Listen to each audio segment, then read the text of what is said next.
Il faut savoir que ce projet de fusion est politique. Oui, notre cher gouvernement a une vraie volonté à un rapprochement rapide de ces deux conventions collectives nationales.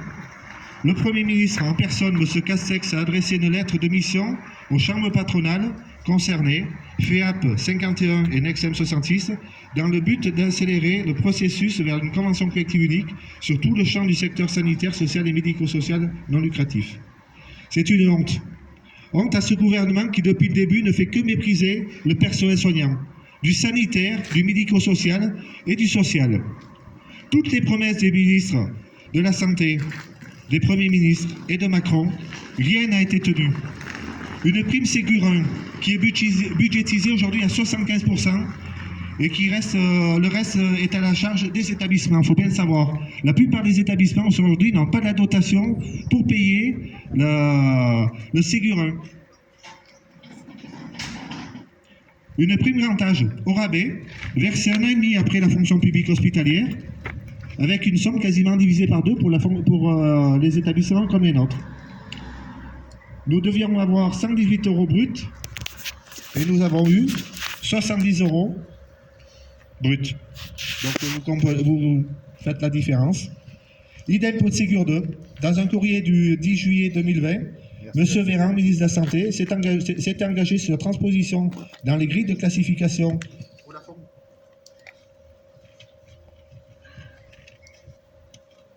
pour la fonction publique hospitalière, mais également pour le privé non lucratif, l'associatif. La promesse n'a pas été tenue. Aujourd'hui, il est proposé une simple prime de 20 € bruts pour les aides-soignants, 52 à 70 € pour les infirmières, les préparatrices en pharmacie, les kinésithérapeutes, en fonction de leurs anciennetés.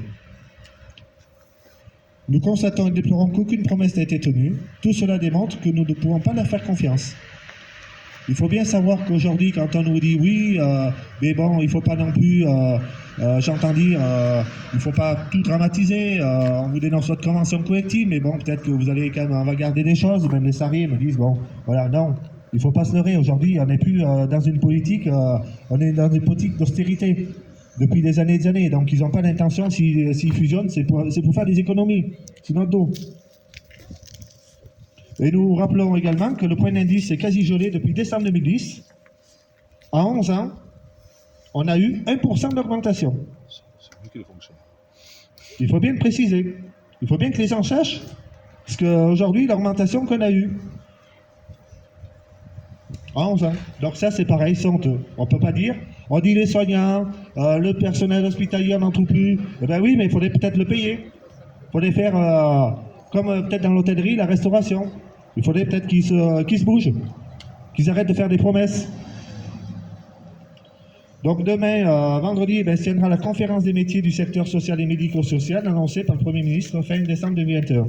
Cette conférence a un seul objectif qui rejoint celui de nos employeurs. Conditionner des moyens financiers pour le secteur concernant une hypothétique revalorisation salariale, je vais y arriver, en regroupant les conventions collectives existantes et la mise en place rapide d'une convention collective unique étendue. Ce qui se passe aujourd'hui, c'est un chantage gouvernemental et patronal inacceptable, un véritable coup de force contre les salariés et les syndicats. Une véritable attaque frontale qui, si elle aboutissait, remettrait en cause plus d'un demi-siècle de nos conquis sociaux gagnés par les luttes. Il faut bien savoir que ce qu'il y a dans les conventions collectives, ça a été gagné par la lutte. C'est pas venu tout seul. Le patronat n'a pas donné comme ça. Tout ce qu'on a, le code du travail, les conventions collectives et tout, c'est la lutte. Les anciens n'ont pas acquis comme ça, ils sont battus pour le gagner. Et nous, qu'est-ce qu'on fait? Eh bien, on perd tout. Depuis des années, enfin je dis nous, les salariés, parce que voilà, c'est inacceptable et bon. Au-delà de cette remise en cause particulièrement claire de nos grilles de salaire, le projet reprend la logique de la loi travail, à savoir casser au maximum les garanties collectives au niveau national pour les ramener à des négociations entreprise par entreprise, où le rapport de force est forcément plus défavorable aux salariés. Voilà, là vous avez déjà plein d'entreprises, c'est pareil, dans la 51, il y a des établissements qui n'ont pas de syndicats, voire des syndicats qui accompagnent, style, je ne vais pas citer les noms, mais ils vont se reconnaître, voilà, et qui signent tout, qui signent n'importe quoi, voilà. Parce que, il faut dire, il y a le gouvernement, hein, il y a les politiques, mais il y a aussi certains syndicats qui font beaucoup de mal. Un projet rétrograde qui ne fera en outre qu'aggraver la crise d'attractivité du secteur qu'évoque le patronat associatif pour vendre leur projet. Plus de 65 000 postes à ce jour non pourvus dans la branche associative. La CGT mettra tout en œuvre pour que ce projet néfaste ne voit jamais le jour. Notre organisation syndicale, la CGT, a pris connaissance d'un document d'accès, FEAP-DEXEM, intitulé « Une convention collective unique étendue », CCUE.